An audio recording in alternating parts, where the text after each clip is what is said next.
Hi, I'm Andy Gibbons and welcome to Warmley Golf Club. Situated here in the very heart of the UK, Warmley is a fine parkrun's course with over 100 years of tradition. But we're here today to speak to Matt Morris, the Director of Golf. Matt, as well as providing advice on the course, equipment and of course teaching, well, Matt was a tour pro, playing on the PGA European Tour.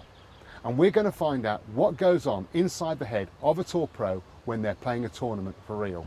So let's talk to the man himself, Matt Morris. Well, Matt, first of all, I suppose, how long were you on the tour for? I was playing full-time Challenge Tour and European Tour for about 8-9 years. What was the biggest competition you ever won? I won the Danish Open in 2004. I know in a couple of weeks you're playing at the BMW Wentworth. What did you have to do to qualify for that? Yeah, it's we play a regional golf through the PGA. I won the Midland Region Order of Merit, which is a load of tournaments that played over the year, and then you qualify the following year to play at Wentworth. So this is beating all your other local club professionals? Yes, yeah. Oh, that's fantastic.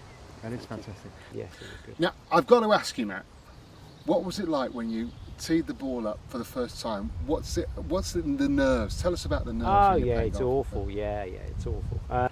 First time I teed it up was when I was probably 16 or 17 when I first turned pro. That's a while ago now. I was obviously very nervous. But I would have said the most nervous I've ever been was closing out a tournament when I was trying to close out the Danish Open. Obviously I realised on the 18th tee that I had a 3-shot lead. It was a par 3. And yeah, I was, well, basically, in a word, I was basically nearly sick walking off the 18th tee. I was that nervous, really. After I'd hit the shot, that was. Because I knew I'd kind of done what I needed to do. It was, I suppose it was a release of tension in a way. So Matt, do you have any personal routines of your own that you copy when you play? I will actually see the ball in my practice stroke, leave the club face, pitch on the blade of grass I want it to pitch on, release towards the hole and go in. So just to get that straight in my mind, you get a picture in your mind that is as detailed as seeing the club face hit the ball. Oh, and exactly where you want the ball to land. Oh, absolutely. Sort of the blades of grass, you know, the picture. Oh, yeah. As detailed visualisation as that. Absolutely, yeah. Absolutely, yeah. It's aim small, miss small, isn't it? That's the way I see it. Aim small, miss small. That's actually genuinely a new one on me. I haven't heard that one before, but I'll certainly try that myself. Yeah. And what do you do when you're playing a hole with an obvious hazard, like a water hazard, something of that nature? Well, first of all, I think what a lot of golfers try and do is they try and erase the hazard from the mind. I think you've got to accept that it's there, and then it is your choice on whether you focus on where you want to hit the ball or you want to focus on the hazard. Tell me, Matt, when you are teaching, do you spend much time going over old ground with your students from the previous week's lessons? Yeah, you do. That's probably the one frustrating part about coaching, really, is that people go off on tangents when you've given them advice on something, and they go away, and maybe, I don't know whether maybe they've misinterpreted it, but you generally do go over old stuff quite a bit. Okay.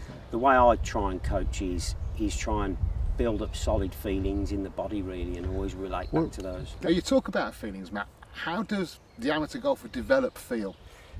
First of all, what you must do is look at the technique to start with, because you can only create feel when you can hit a consistent shot, if that makes sense. Yes, it does. The task, obviously, if I use putting as an example, the task is quite easy with putting. Your ball's on the ground, you've got a fairly straight face club and you roll it across the ground, so there's no ball flight involved, so you can just react to that quite well. But when you're trying to hit a chip, you've got loft on the club and obstacles in front of you, you've got rough around the ball, and one of the most inconsistent things I see from amateur golfers is obviously missed strikes. Yeah. And so you definitely have to create a technique that is going to get you with your 56 degree sand iron, chip the ball up in the air, it's going to pitch and run out very similar distances, and when you can do that and you can get a consistent strike and flight on the ball, then you can start to create feel.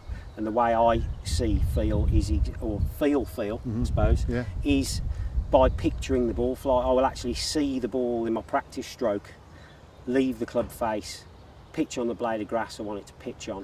When you're on the golf course and you're playing in a tournament, what people talk about swing thoughts. What swing thoughts do you take with you when you're out playing on the tournament for real? I have one consistent swing thought that I always use, which is a trigger from the top of my backswing, so my left hip out of the way, But the biggest thing that I think about or see is rhythm.